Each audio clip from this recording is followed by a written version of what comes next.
आजच्या कार्यक्रमाचे अध्यक्ष महाराष्ट्राचे माजी मुख्यमंत्री आदरणीय अशोकरावजी चव्हाण साहेब,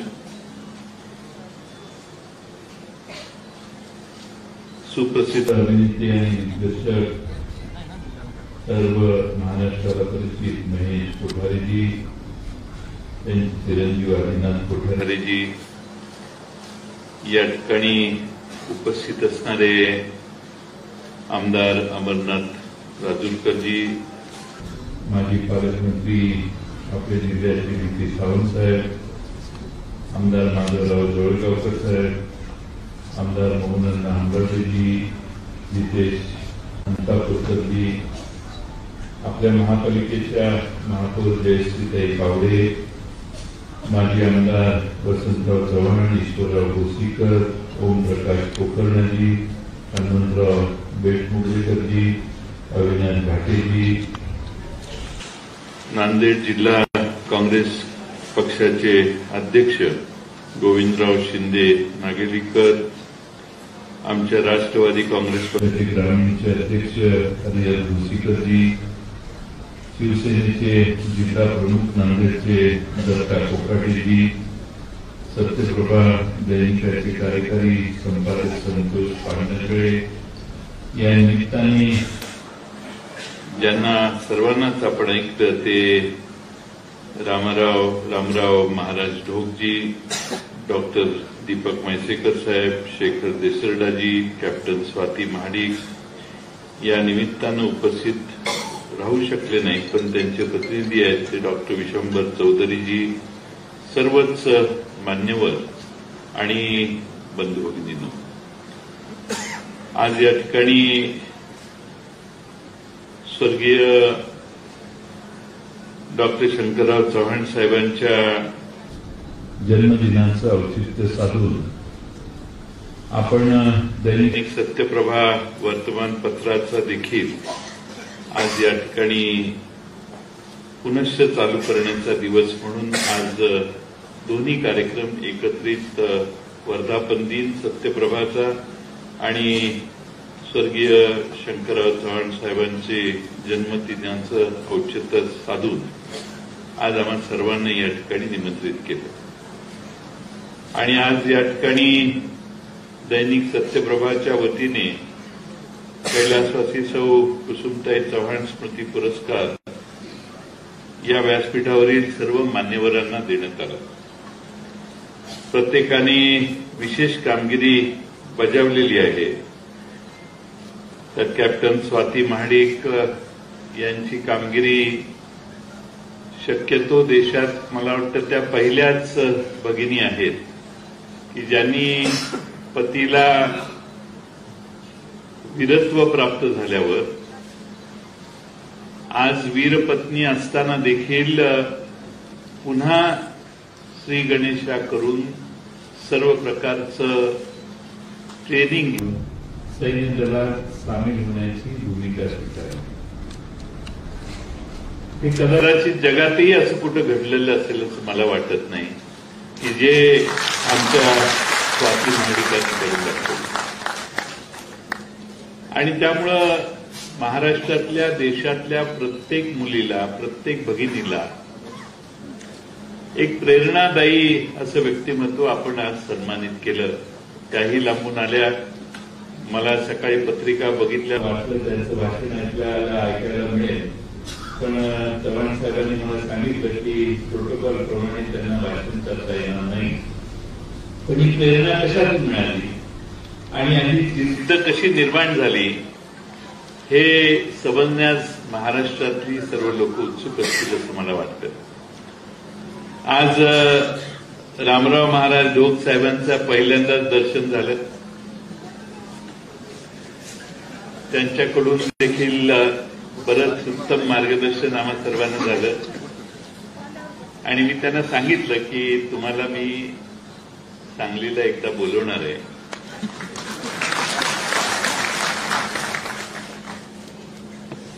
रामायण आणि महाभारतातला अर्थ फार थोडक्यात त्यांनी समजावून सांगितलं.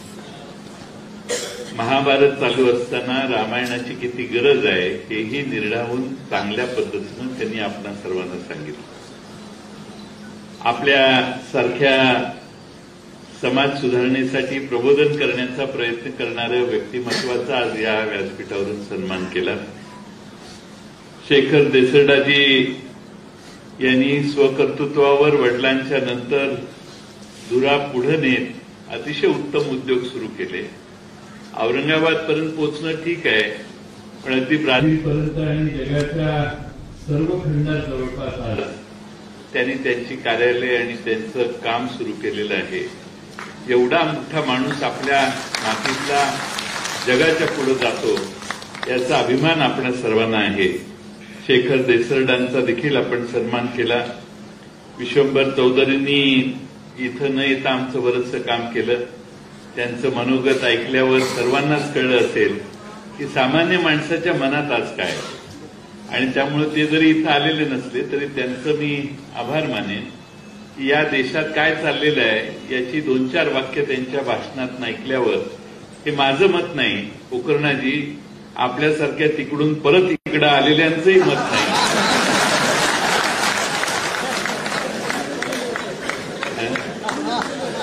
माझे खास होते ते माझे संबंध फार चांगले होते. पण तिकडं गेल्यावर काय असतं हे कळून मागं आलेल्यांची थोडीशी चर्चा करणं मला भेटच झाली नाही आपली. पण तिकडं गेल्यावर जाणाऱ्या दिवशीच महत्व असतं, नंतर कधी महत्व नसतं. आणि त्यामुळं आज या ठिकाणी विश्वंभर चौधरींनी जे वर्णन केलं ते महाराष्ट्राच्याच नाही तर भारतातल्या समाज मनाचं मन आहे. सत्तेत यायला काही अडचण नाही.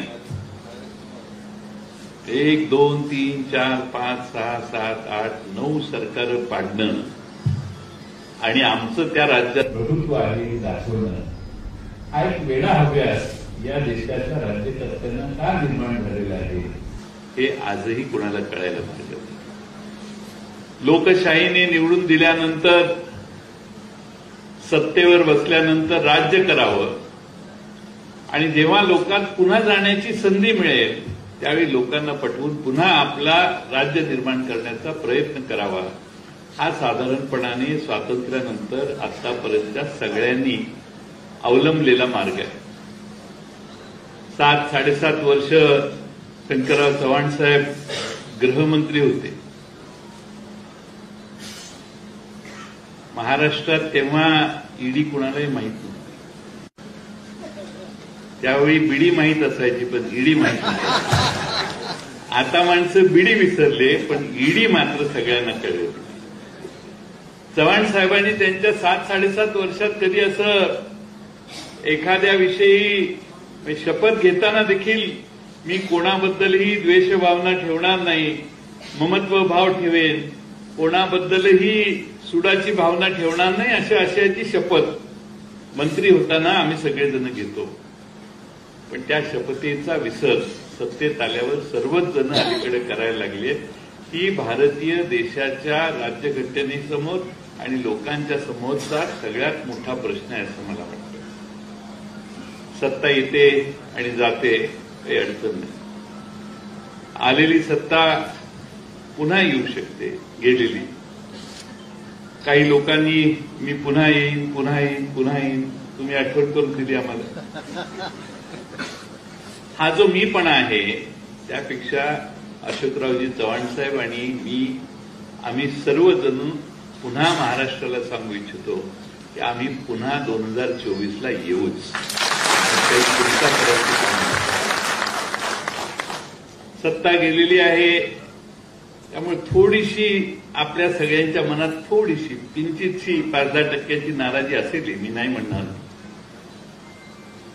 पण आपल्या या 2-2.5 वर्षाच्या काळामध्ये सरकारने अतिशय उत्तम चांगले निर्णय घेतले आणि हे निर्णय लोकांच्यापर्यंत पोहोचवण्याचं कामही कमी अधिक प्रमाणात झालं.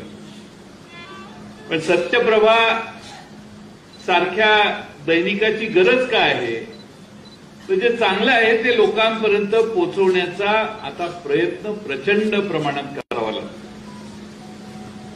आम्ही एखादं भाषण केलं, एखादी मतं मांडली, तर 2-4 मिनिटात डीपी सावंत साहेब टीव्हीवरून निघून जातात. पण चुकीचं काही गैरसमज पसरवणार असेल तर ते सातत्यानं दाखवण्याची प्रथा अलीकडे देशात सर्वांच्यात नाही पण काही लोकांच्यात निर्माण झाली. आणि म्हणून सत्यप्रभा 1970 साली प्रभाकर रावकेंनी सुरू केलं. मधल्या काळात बंद पडलं. अशोकरावजी चव्हाण साहेबांनी पुन्हा 2002 साली ही व्यवस्था पुन्हा सुरू केली. हे कशासाठी? तर लोकांच्या पर्यंत योग्य त्या विचारांना प्रसारित करण्याचा प्रयत्न या सत्यप्रभेच्या व्यासपीठावरून अनेक वर्ष केला जातो. आज खरी गरज काय? या देशामध्ये लोकांच्या पर्यंत जे महत्वाचं आहे ते पोहोचवण्याची गरज. आज पेट्रोल जर महाग झालं, डिझेल महाग झालं असेल, गॅस महाग झाला असेल, तर त्याची बातमी होऊ शकत नाही. पण आमचं सरकार होतं त्यावेळी एखादा 10-20 पैशाचा जरी फरक पडला तरी आमच्या त्या स्मृती इराणीताई रस्त्यावर यायच्या. दिवसभर टीव्हीवर दिसलं जायचं की किती फार मोठा मनमोहन सिंगांनी अन्याय केलेला आहे. रुपया वाढला, 2 रुपये वाढले. 45, 50, 60 रुपयाचं पेट्रोल बघता बघता 100 पार कडून गेलं. डिझेलही 100 पर्यंत केलं. पण या देशामध्ये त्या बातम्यांपेक्षा वेगळ्या बातम्यांना प्राधान्य देण्यात आलं. हे मित्रांनो विसरू नका.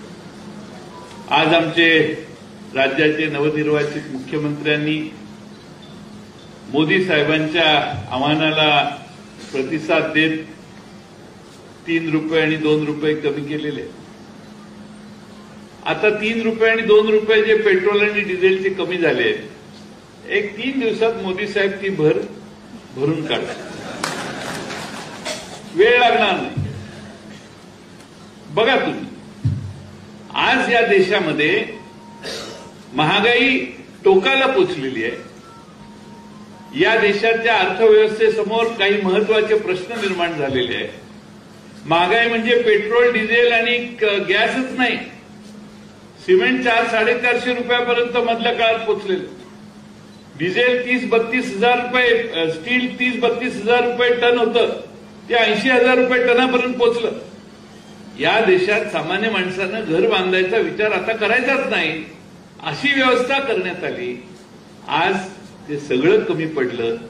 म्हणून या देशामध्ये खाण्याच्या, अशोकरावजी चव्हाण साहेब मुख्यमंत्री होते, विलासराव देशमुख साहेब मुख्यमंत्री होते, त्यावेळी जीएसटी आला, वॅट आला, सेल्स टॅक्स गेला, वॅट आला. त्या सगळ्या काळामध्ये अन्नधान्यावर कधीही टॅक्स बसवायचा नाही, हे महाराष्ट्रानं केंद्र सरकारच्या वॅटच्या प्रदत्त समितीसमोर मत मांडलं. ते मी त्यावेळेचा अर्थमंत्री म्हणून राज्य सरकारच्या वतीनं मांडत होतो. महाराष्ट्रात वॅट आला त्यावेळी जीएसटी, आपल्या अन्नधान्यावर टॅक्स आपण बसवला नाही. या देशामध्ये आज या राज्यकर्त्यांना अन्नधान्यावर तुम्ही जे खाताय त्याच्यावर देखील टॅक्स बसवण्याची इच्छा झाली. 5% आता तुम्ही गहू, तांदूळ काय जे खरेदी कराल त्यावर आता 5% टॅक्स आहे. हे धाडस कसं होऊ शकतं? हे धाडस अशा सत्यप्रभेच्या सारख्या वाहिन्या आणि वर्तमानपत्र जी आहेत त्यावर काबू मिळवल्यानंतर आपल्याला पाहिजे तेच या देशात दाखवायची व्यवस्था जर आम्ही करणार असू तर मग अशी धाडसं करायला काय अडचण आहे? ही मानसिकता त्यात. त्यामुळे 5% अन्नधान्यावरचा टॅक्स जीएसटी हा कदाचित 5 चा 3% करतील, कदाचित 4% करतील आणि पुन्हा त्याच्या बातम्या येतील की मोदी साहेबांनी 1% टॅक्स कमी केला, किती मोठं काम केलं. अरे 0%चा टॅक्स 5%वर पोचलेला आहे. या देशातल्या गोरगरिबांच्या अन्नाला देखील महाग करण्याची व्यवस्था तुमच्या देशात व्हायला लागली असेल तर त्याचाही या देशातल्या जनतेनं विचार करण्याची वेळ आलेली आहे. आणि म्हणून परिस्थिती सामान्य माणूस बघतोय. भारतातल्या सामान्य माणसांच्या सद्सद विवेक बुद्धीवर विश्वास नसणारी सगळे आता सज्जनांच्या पंक्तीत बसलेले आहेत. आमचा सगळ्यांचा सद्सद विवेक बुद्धीवर भारतातल्या जनतेच्या महाराज विश्वास आहे. आणि आपल्यासारखे समाज प्रबोधन करणारे जोपर्यंत आमच्या बरोबर आहे तोपर्यंत समाजामध्ये चांगल्या विचाराला नेहमी महत्व दिलं जाईल. आणि म्हणून आम्ही म्हणतोय की आम्ही पुन्हा या सगळ्या अन्यायाच्या विरोधात लढून पुन्हा येऊ. ते मी एकटा नाही, आम्ही येऊ. आपल्यासारख्यांची प्रेरणा, आपल्यासारख्यांचं मार्गदर्शन पाहिजे. महाभारत आणि रामायणाचा फरक लोकांना कळत गेला तर मला वाटतं आमचे बरेचसे राजकीयदृष्ट्या प्रबोधन करण्याचे प्रश्न कमी होतील. आणि म्हणून आपल्या रामराव महाराज ढोक साहेबांचा आज सन्मान केला. हे एक महत्वाचं काम या ठिकाणी या व्यासपीठावर झालं. आमच्या दीपक म्हैसेकरांचं प्रशासन हे वाखाणण्यासारखं आहे. माझा त्यांचा अनेक वर्षाचा जवळून परिचय. जेव्हा जेव्हा त्यांच्याशी संपर्क आला, एक व्यवस्थित आदर्श अधिकारी म्हणून काम कसं करायचं याचाच आदर्श घालत त्यांनी त्यांच्या कारभारातले निर्णय घेतले. प्रशासन कसं चालवायचं याच्याविषयी नवनिर्वाचित मुख्यमंत्र्यांनी आपल्या पहिल्याच भाषणात सांगितलं. तुम्ही भाषण बघितलं की नाही? नवीन मुख्यमंत्र्यांचं विधानसभेत पोकरणं जाईल. त्यांनी सांगितलं असं काय असेल तर मी लगेच फोन करेन, त्याला सांगेन अरे त्याला सोडा, मोकात अडकलेला आहे त्याला सोडा. महाराष्ट्राचे मुख्यमंत्री सभागृहात सांगतात की एखाद्यावर मोका बसवलेला असेल तर तो त्याचा कसं त्याची सोडवणूक करायची ती मी कशी करणार आहे हे सांगणार. मला वाटत नाही की या देशात आणि महाराष्ट्रात मोकात कोणाला सोडायचं आणि कोणाला नाही, त्याच्यावर काय आरोप आहेत काय नाही याचा खुलासा, याची माहिती प्रशासनाकडून त्यांनी घेतली असती तर कदाचित त्यांनी असं भाषण केलं नसतं. पण आता काय होणार आहे याची सहज, तुम्ही बरं झालं रिटायर झालं.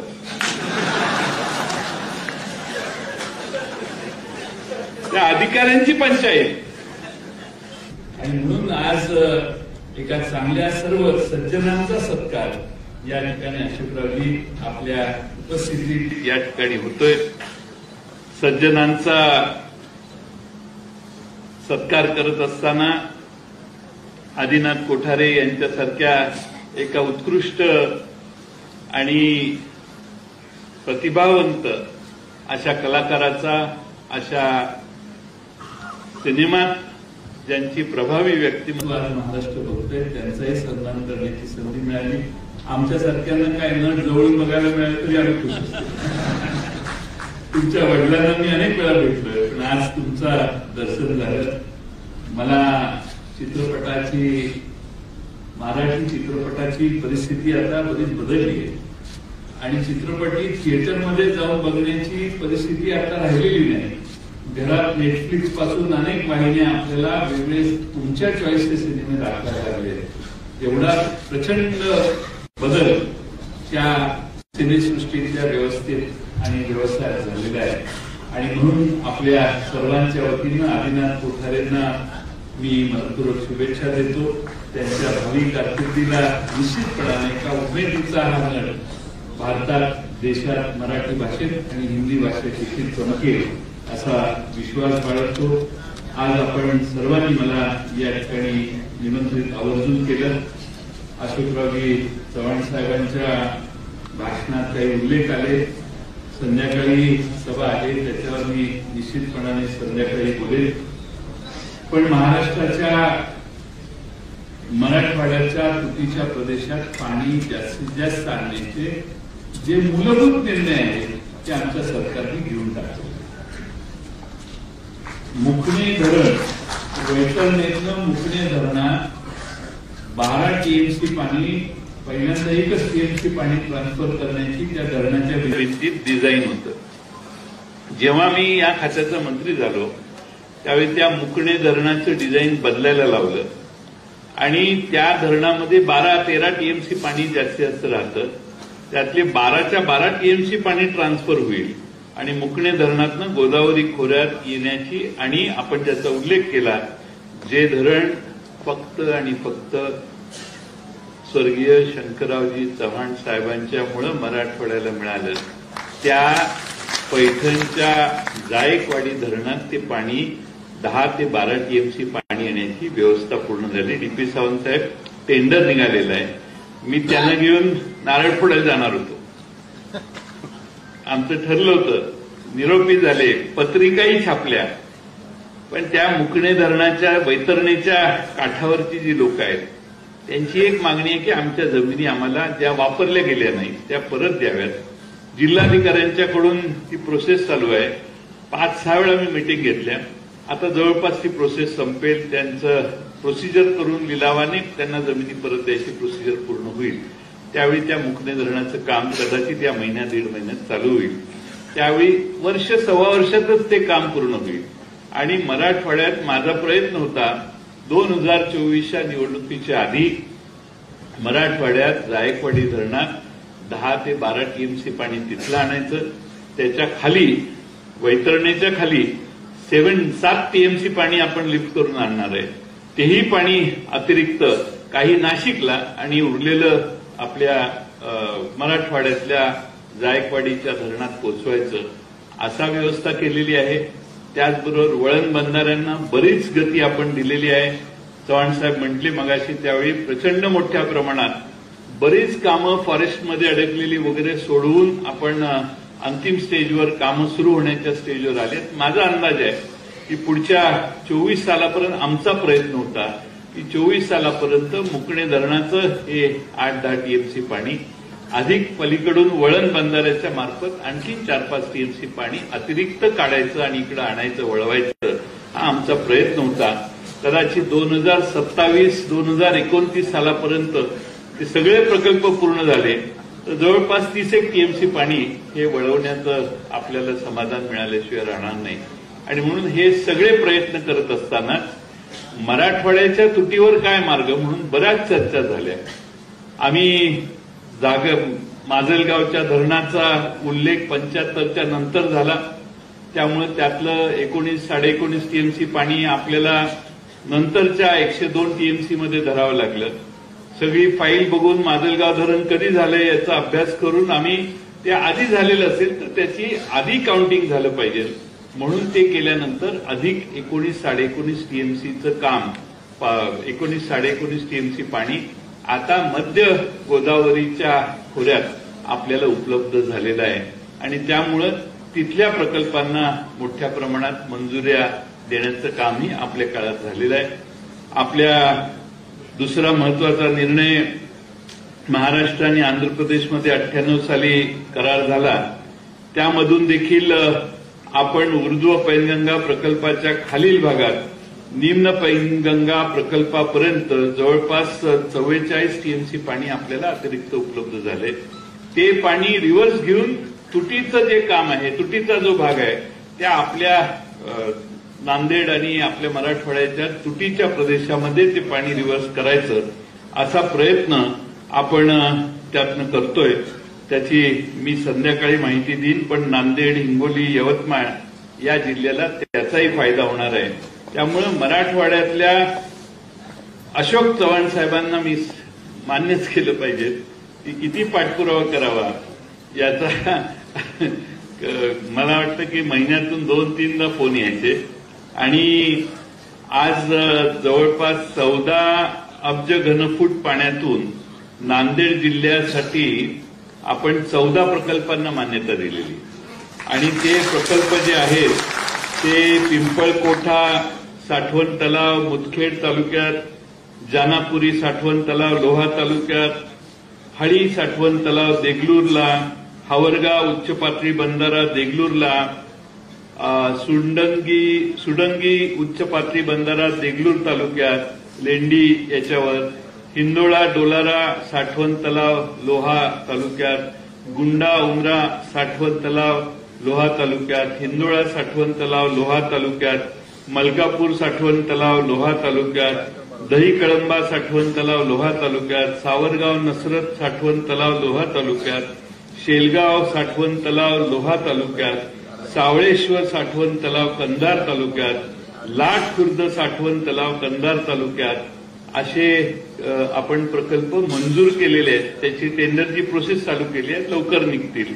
आणि पोटा उच्च पातळी बंधारा औंढा हिंगोली, जोडपरळी उच्च पातळी बंधारा वसमत, पिंपळगाव कुटे उच्च पातळी बंधारा वसमत आणि ममदापूर उच्च पातळी तालुका पूर्णा जिल्हा परभणी असे देखील प्रकल्पांना प्रशासकीय मान्यता प्रकल्पांना देऊन निविदा काढण्याची प्रोसिजर चालू केली आहे. अजून एक 4-6 महिने झाले असते तर अशोकरावजींनी मला सांगितलेलं, तुम्ही 2 दिवस काढा, हेलिकॉप्टरने जाऊ आणि सगळे धरणांचे भूमिपूजन करू. एवढ्या स्टेजला आलेली आहेत.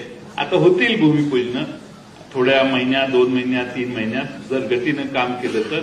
पण मराठवाड्यातले हे महत्वाचे प्रश्न जे कदाचित सुटलेही नसते, ते सगळे आकडेमोड करून नव्या प्रकल्पांना मंजुरी देऊन अशोकरावजींनी सांगितले बरोबर आहे की आधी तुटीचा प्रश्न सोडवा आणि मग अतिरिक्त दुसरीकडे कुठं न्यायचंय ते न्या. त्याप्रमाणे मोठ्या प्रमाणात मराठवाड्यात पाणी आणण्याचं काम आम्ही सगळ्यांनी करायचं ठरवलंय.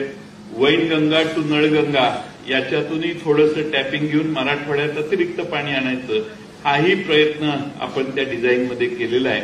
मी हे यासाठी सांगतोय की माझी या खात्याची जबाबदारी मिळाल्यानंतर मराठवाड्याकडे आम्ही पूर्ण लक्ष केंद्रित करून ह्या सगळ्या प्रश्नांची दिशा निश्चित केलेली आहे आणि त्याप्रमाणे पुढच्या 5-6 वर्षात हे सगळे प्रश्न प्रकल्प मार्गी लागलेले आपल्या सर्वांना दिसतील असा मला विश्वास आहे.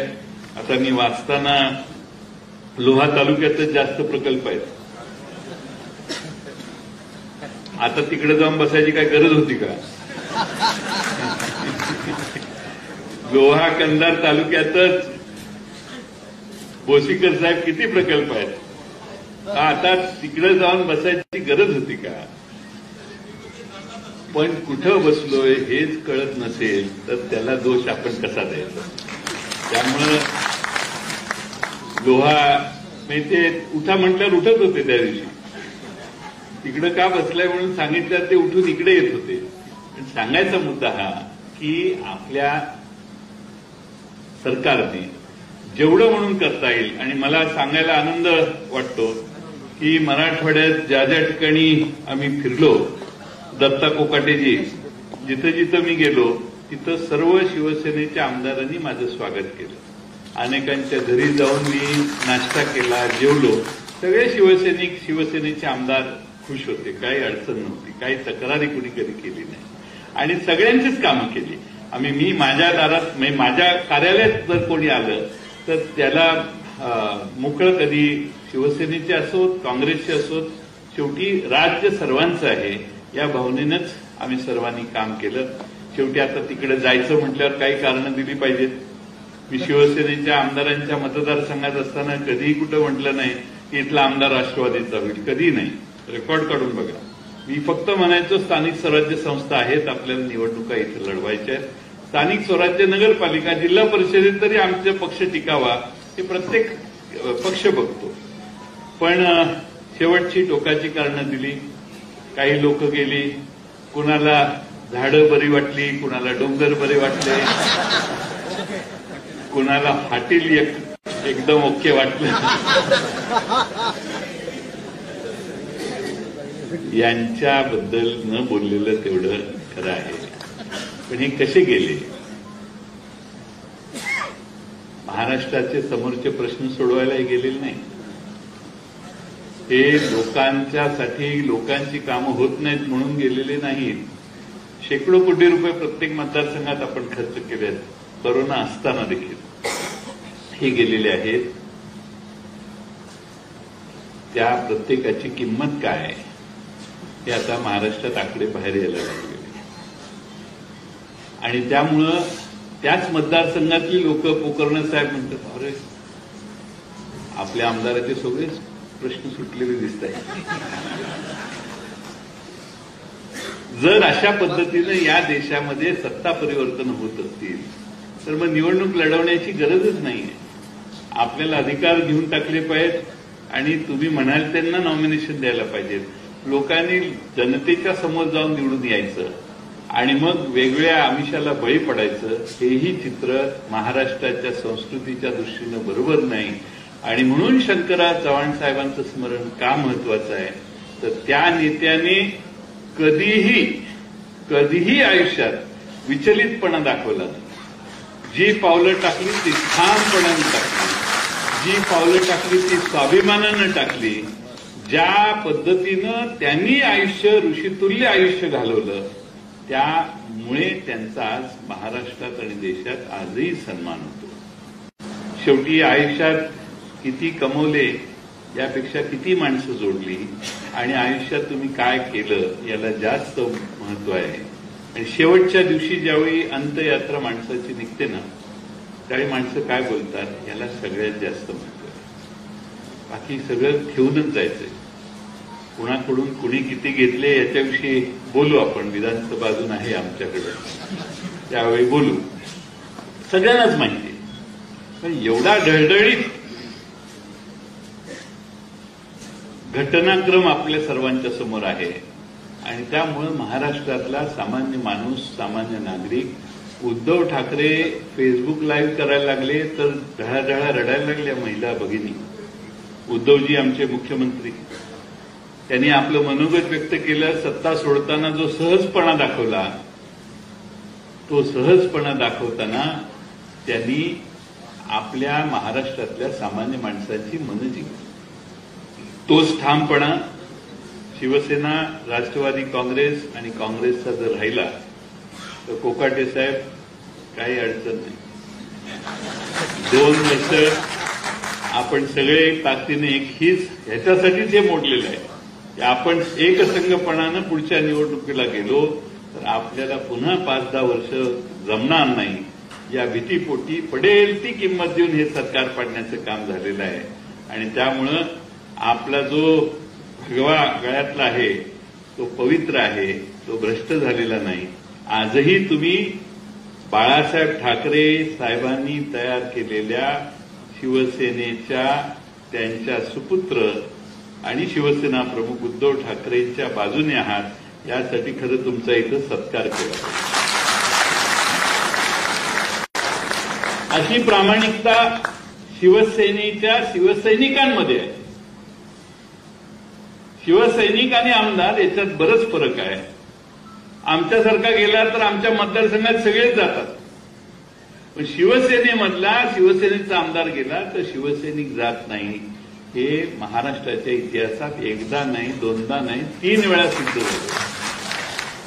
त्यामुळे सामर्थ्याने आपल्या शिवसैनिकांनी महाराष्ट्रामध्ये उद्धव ठाकरेंच्या मागे उभा राहायचा निर्धार जर केला तर मला काहीही अडचण वाटत नाही. आज तुम्हाला माहिती आहे की नाही माहीत नाही, शेवटचं भाषण 2 मिनिटाचं उदाहरण देतो आणि माझं भाषण म्हणजे आता शेवटी आपल्या रामराव महाराजांच्या पेक्षा जास्त बोलणं मी उचित नाही, त्यामुळे मी थोडक्यात संपवतो. महाराज अरुणाचल प्रदेश नावाचं एक राज्य आहे, त्यासाठी असाच सत्ता पालट झाला. असेच सगळे इकडून तिकडे गेले. सरकार जुन्या मुख्यमंत्र्यांना घरी जायला लागलं, नवे मुख्यमंत्री नेमले. सुप्रीम कोर्टात प्रकरण गेल्यावर कोर्टाने, या देशाच्या कोर्टाने, सुप्रीम कोर्टाने एक खंडपीठ तयार केलं आणि 5 जणांच्या जज समोर याचा विचार करायला दिला. त्यांनी 4-6 महिने घेतले विचाराला आणि त्यांनी सांगितलं ह्या राज्यपालांनी केलेल्या सगळ्या कृत्या बेकायदेशीर आहेत. त्या कृती बदलून मूळ जो मुख्यमंत्री आहे त्याला पुन्हा मुख्यमंत्री त्यांनी केला. त्यामुळे न्याय नाही असं नाही. आमच्या सुप्रीम कोर्टावर आता काल सुप्रीम कोर्टाने 5 जणांचं बेंच तयार केलेलं आहे. त्यांच्या पुढे लिमिटेड प्रश्न आहे 16 जणांच्या डिस्क्वालिफिकेशनबद्दल, गटनेता ठरवण्याबद्दल. ते काहीतरी होईल. पण आज महाराष्ट्रात मतदान ज्यावेळी झालं आमदारांचं, त्यावेळी महाराष्ट्राच्या विधानसभेच्या उपसभापतींनी निकाल घोषित करण्याच्या आधी सांगितलं की माझ्यासमोरही मतदान झालेलं आहे. या शिवसेनेचा व्हीप आदेश, पक्षादेश डावलून शिवसेनेच्या आमदारांनी मतदान केलेलं आहे आणि हे मतदान करण्यात आलेलं आहे त्याची नोंद सभागृहांनी घ्यावी अशी नोंद करण्यात आलेली. त्यामुळे आता एव्हिडन्स गोळा करायची गरज नाही, वेळ नाही आणि त्यामुळं एव्हिडन्स सकट मतदानाची घोषणा कोणाला किती आणि कोणाला किती हे झालेलं आहे. त्यामुळं महाराष्ट्राच्या विधानसभेच्या अध्यक्षांनी ताबडतोबीने याच्यावर विचार करून निर्णय घेणं आवश्यक आहे.